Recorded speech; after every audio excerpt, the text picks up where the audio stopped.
97.5 FM. There you have it. That's Arhbo by Ahmed Shaheen. Big shout out to the director himself joining me in the studio, Mohammed Al Ibrahim. Big shout outs, brother.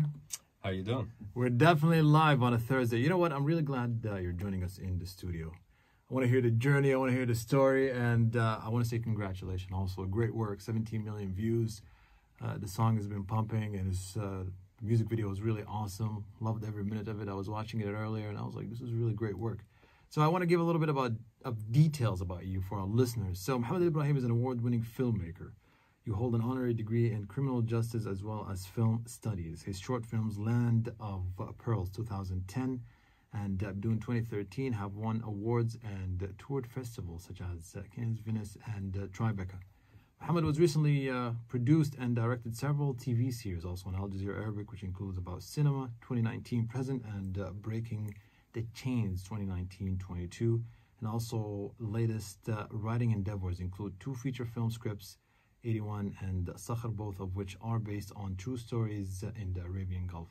His latest directorial work is the music video for the Arabic version of Arhbo song by Ahmed Shaheen and Nasser Al-Khabaisi, to also be featured on the official album of the FIFA World Cup Qatar 2022. What a legacy, bro.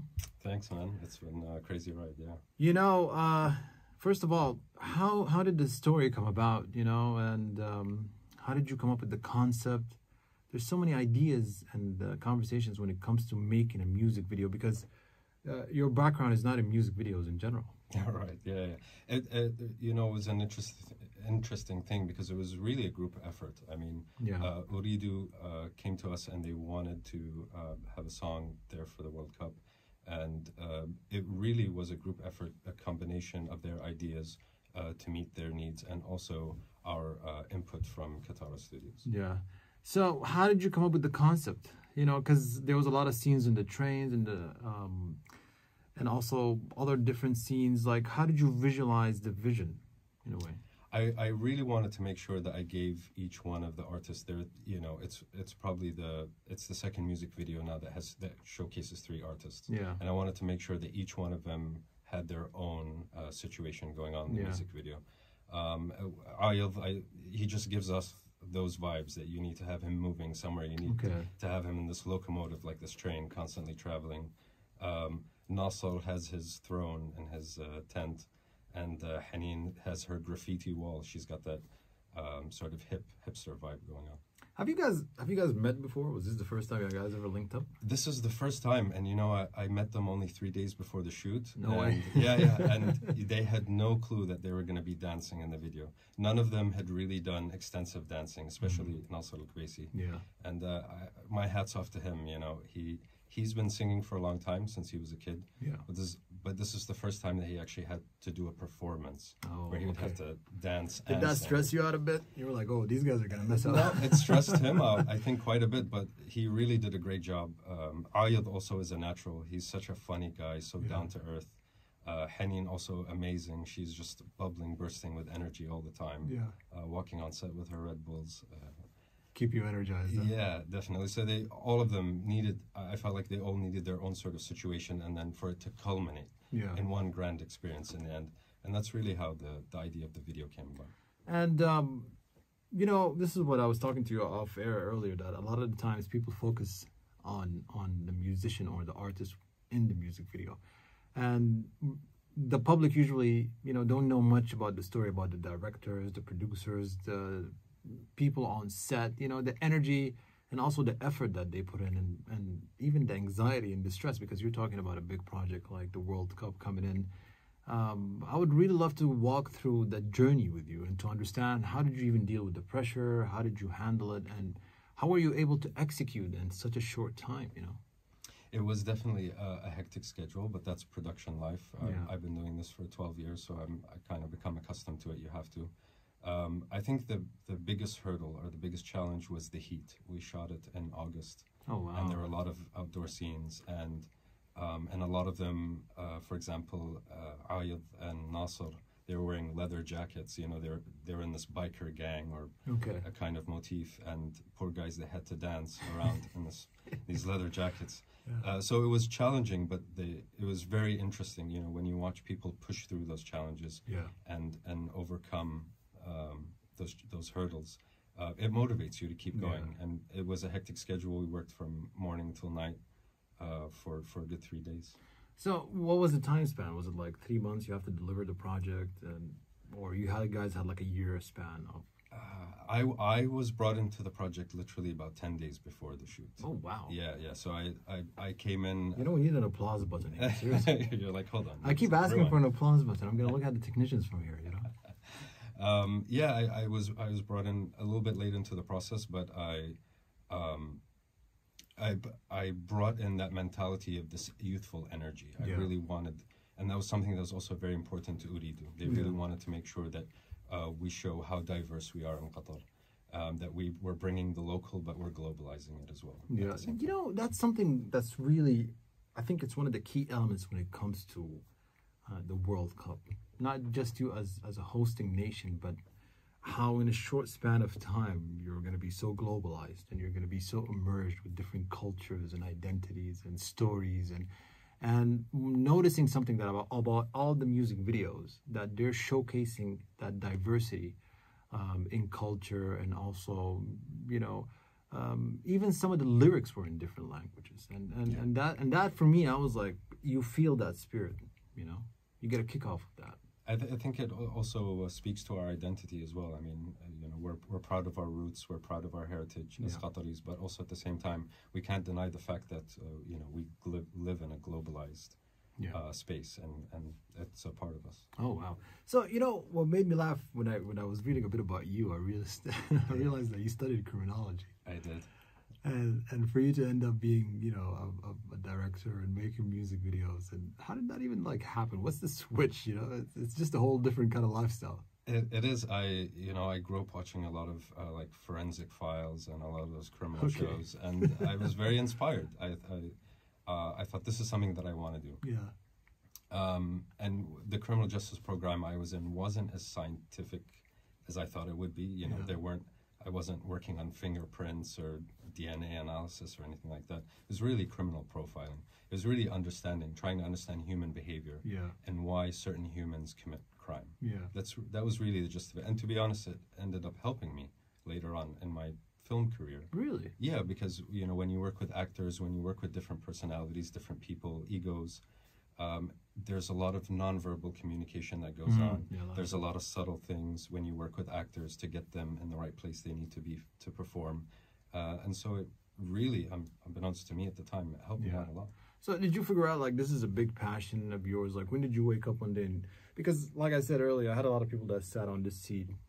Now, one minute you see them as athletes, but when you ask them about their academic credentials or what's their educational background or what's their job, it's a total different story, you know? And they're like, I woke up one day and I want to be an athlete, and then I pursued it, and here I am. I'm sitting and having this conversation. So how did that happen to you?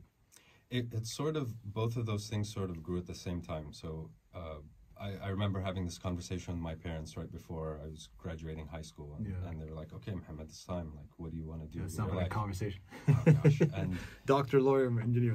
That's banker, you know, international law. My dad suggested I study international law. That's hard. I did some of that, but it's very hard. It wasn't for me at all. But I knew I wanted to be rebellious. I knew I didn't want to study those traditional things. And it was really, my first choice was film. I was really into film at that time. I was really getting to that phase where I would buy DVDs of a film, and there would always be the bonus features, and I would watch, you know, all the bonus features, listen to all the commentary and all that stuff. Oh, wow. I really wanted to know about the process of filmmaking, and that was my education. I knew I wanted to extend it. And obviously my parents didn't take me seriously because this is early 2000s, and they're like, you're not going to do very Darkness much. days. Yeah. It was pretty rough back in the day. And it really evolved from that. And when I ended up studying criminal justice, as I was telling you off air, I actually ended up not going to some classes, and I ended up going to some theater classes and film classes. Oh, wow. Because I was very interested in the process. I was interested in writing and directing, really. You know, that's very inspiring. And a lot of times when I sit down here and have a conversation with, you know, some of the talents that sit down and telling me the story, you realize that a lot of the times you think you're destined to do something, and one minute you wake up and you realize, hey, you know what, my passion is here. This is what I really enjoy. Now comes the story of pursuing that passion, and how can I actually make it in that passion. And a lot of the times the comments would be the opposite, whether from friends or family, like, hey, you can't do this. You're wasting your life. You're doing something different. And then next thing you know, you end up to be very talented in something that you never thought one day you'd actually be talented in. And seeing some of the work that you've done also, and I really want to also see some of your previous work just to get more of a glimpse ideas. But to see someone coming also from making short, I think you made a couple of short documentaries also. And so to switch into music videos itself, that's a big switch for you. It is, but it's something that I've always wanted to do. I never had a chance to do it with anyone. I am friends with a few musicians, but I think I've tried to bombard them, be like, hey, do you need me to make a music video for you? And it was an opportunity. It was a golden one. I was going to be working with 3 really major talents, and it's a song for the World Cup. You know what surprised me? You never thought that Wild was that huge. I did not. I was shocked. I knew he was big. Everyone, all 3 of them I had met for the first time. Nasser, I knew him, and I knew his brother, and I know how talented they are. Haneen, I was shocked at how amazingly talented she is. She has an incredible voice, very nice booming vocal, bassy voice.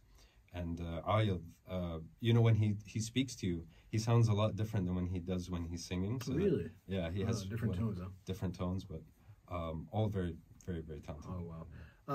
Before we take a little break and then spin more tracks, we got to give a shout out to Hassan Adi. Yes. When he saw me posting about you, he said, I love the guy. We play tennis from time to time. So I want to send him a shout out. He's tuning in all the way from Dubai. Much love to him. He's always roaming around. So big shout outs to him, this little dedication. And we'll be back, continuing the conversation. You can definitely be a part of it on the number 92627 55975 That's our official WhatsApp number. Hit us up. Follow us on Instagram, QBS Radio FM. And check out also the man behind the voice. Keep it locked. What a great one for your Motley Crew by Post Malone 97.5 FM, broadcasting to you live from Doha, Qatar. What a beautiful night. What a beautiful night. When I went to walk you in, kind of loved the weather, kind of loved the vibes. I feel like it's slowly getting in. And as you heard the news, it might rain tonight, and I hope it does. I'm so excited. Yeah, I really hope it does. Even though I washed my car a few days ago, but Gotta make it rain. Gotta make it rain. I feel like the weather never really completely changes until it just rains. It just hits you like a ton of bricks. Yeah, and then that humidity just fades away, and then you get into that whole winter spirit. I hope so. I have a feeling the humidity is going to last a bit this year. For sure, man. It started late. I love my outdoor walks. So even though, it's Thursday, big shout outs to everyone who's tuning in. Safe driving. Don't forget to fasten your seatbelt. Stick to the speed limit, and hope you got some great plans. And if you don't, like me, you kick it off by 9 p.m., you shut it off.